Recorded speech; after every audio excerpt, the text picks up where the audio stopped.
Two things that don't mix very well are politics and video games. All throughout history, we have seen politicians trying to put their thumbprint in the world of video games. I've actually done a video on this before, talking about 5 times the government tried to get involved in the world of video games, and honestly, researching this, it was pretty eye-opening to see how often this happens. But I don't think I've ever seen a case quite like what is being proposed now by the state of Pennsylvania. Pennsylvania is essentially trying to overtax mature and adult-rated video games in something called a sin tax. And I've been studying this case, I've been studying the proposed legislation, and it's just absolutely mind-blowing how stupid some people can be when it comes to this situation, because people can lie, but stats and numbers never lie. And it seems like the state of Pennsylvania, and especially Representative Christopher B. Quinn, hasn't looked at any stats of this situation. So what's going on with this sin tax, and why is it so ridiculous in the first place? Sit back, relax, make sure you subscribe to the channel, and let's rip this sin tax apart. Hey, RGT 85. Hey, Sean. Oh my God, it's Stevie Richards!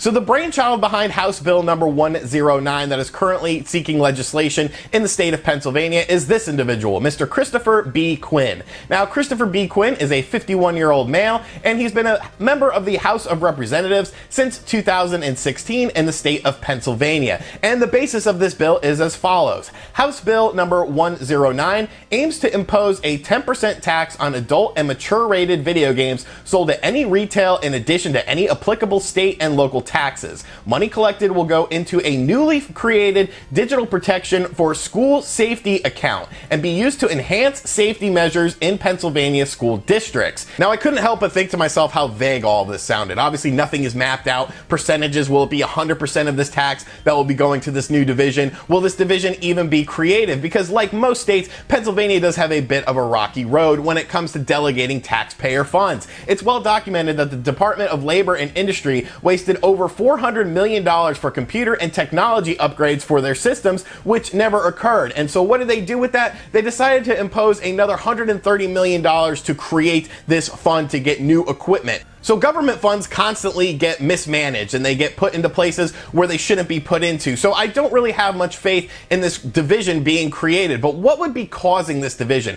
What is the purpose of the House Bill number 109 to create this sin tax to overtax mature and adult-rated video games only when it comes to the grand scheme of video games? Well, Mr. Christopher Quinn had the following to say about this. Over the past few years, acts of violence in schools seems to be occurring more frequently with more intensity. From Colorado to Connecticut to most recently in Parkland, Florida, students have experienced From Colorado to Connecticut to most recently in Parkland, Florida, students have experienced unthinkable actions by peers in a place that should promote learning and enrichment, safety, and protection. One factor that may be contributing to the rise in and intensity of school violence is the material kids see and act out in video games. Now, of course, a lot of this negative stigma that's attached to video games comes from the Columbine tragedy, where the news and politicians were quick to blame things like Doom and Marilyn Manson as the cause for these two individuals doing their heinous act, and not their upbringing or their social surroundings, or maybe just some sort of mental illness that they had that went undiagnosed. But when you look at actual statistics of it, it would happen much more frequently if these were the two main catalysts. Marilyn Manson has sold millions and millions of records, yet it only happened in this one isolated incident. Doom had sold nearly 3 million copies before 1999 between Doom and Doom 2, not taking into account console sales as well, yet it was attached to this one negative incident. I would think with numbers that high, this would be a more prevalent thing that would happen in the world of video games. I always find it very interesting though how these proposed legislations only go after things like video games and not the movie industry. Maybe the movie industry is too big for these individuals to go after, but when you look at an R-rated movie compared to a mature rated video game, a lot of times the R-rated movie can be much more violent, and the fact that you have actual individuals acting out these actions in the R-rated movie as opposed to a video game where unless it's full motion video, it's all just graphical created content. It's all fake. So I don't understand this inability to distinguish between the movie industry and the video game industry, especially when it comes to taxes like these. But what I find really interesting is this proposed tax is on, of course, mature and adult-rated video games in order to curb the violent nature of children that is somewhat seeing a rise according to these politicians because of these video games. But when you look at the Entertainment Software Association's industry stats for 2018, it paints a completely different picture about who actually plays video games. A lot of politicians and news people have this mindset where video games are a children's medium, but when you actually look at something called statistics and numbers, you see that that's clearly not the case. More than 150 million Americans play video games, and 64% of American households are home to at least one person who plays video games regularly, or at least 3 hours per week. 60% of Americans play video games daily. The average gamer is 34 years old, and 72% are age 18 or older. Women age 18 and older represent a significantly greater portion of the video gaming population, 33%, than boys under the age of 18, 17%. Most parents, 70%, say video games are a positive part of their children's lives. Most parents, 67%, also play video games with their child at least once weekly, and 94% say they pay attention to the video games that are played by their children. So if the average age of a gamer is 34 years old in America, which is actually older than I am, how are we making this negative connotation about mature and violent video games impacting the youth in a negative way? Once again, I'm sure Mr. Christopher B. Quinn has a lot of statistics, more statistics than I presented in this video, even though so far he hasn't, but I'm sure he has some definitive proof and definitive data that will bring this to light. Quinn also pointed to a recent National Center for Health Research article that stated, studies have shown that playing violent video games can increase aggressive thoughts, behaviors, and feelings in both the short term and long term. Violent video games can also desensitize people to seeing aggressive behavior and decrease pro-social behaviors such as helping another person and feeling empathy, the ability to understand others. The longer that the individuals are exposed to violent video games, the more likely they are to have aggressive behaviors, thoughts, and feelings. Now, I thought that was pretty interesting because obviously when you look at the wording of this, it doesn't necessarily indicate just children, it indicates all individuals playing video games. So I thought there must be some sort of statistical data that backs up this information. There must be some sort of numerical study that was done that shows the rise of aggression in children because of video games. But actually looking at this same article that he quoted, he conveniently left out the next part of that article.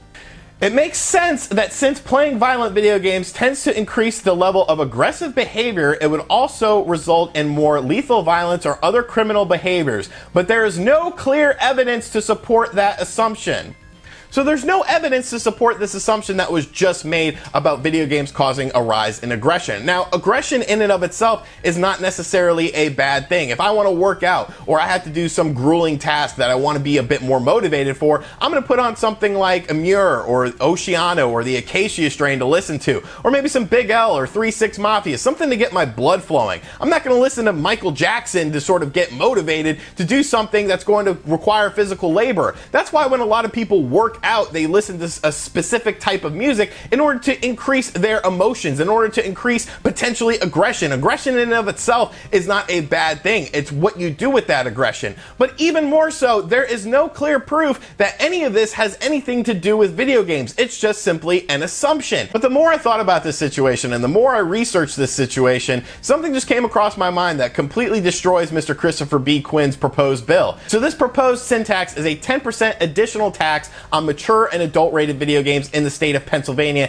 in order to help children who cannot legally purchase M-rated games in the first place because you have to be 17 years or older to purchase. So who is this really impacting? Is this impacting children, or is it impacting the 72% of gamers who are over the age of 18 or older? Is this just a ruse to increase revenue and increase taxes in the state of Pennsylvania? I think it's pretty clear. At some point in time, we have to take into accountability the fact that the upbringing of these children, the the environments that they're brought up in, the parents, and of course mental health, which we just seem to completely ignore. We just want to blame video games and music and the entertainment industry as the reason for all these heinous acts, when in actuality there's no statistical data to back any of this up. So I just wanted to bring this to light because I think this bill is just disgusting. I think it's unethical, it's unconstitutional, and it does not deserve to be put into law. It does not deserve to go any further into the House of Representatives because it's disgusting. Christopher B. Quinn provides no statistical data. It's all based on feelings, where I give you guys statistical data that shows that this is just an absolute fallacy. So let me know in the comments section down below how you feel about this situation, what you think of this proposed sin tax,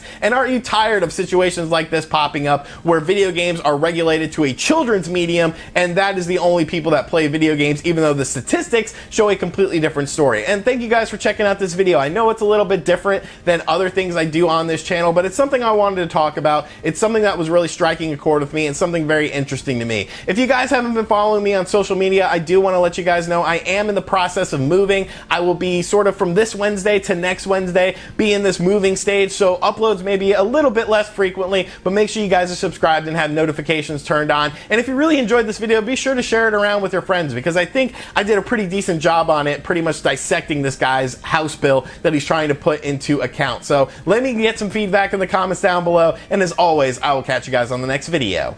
Later.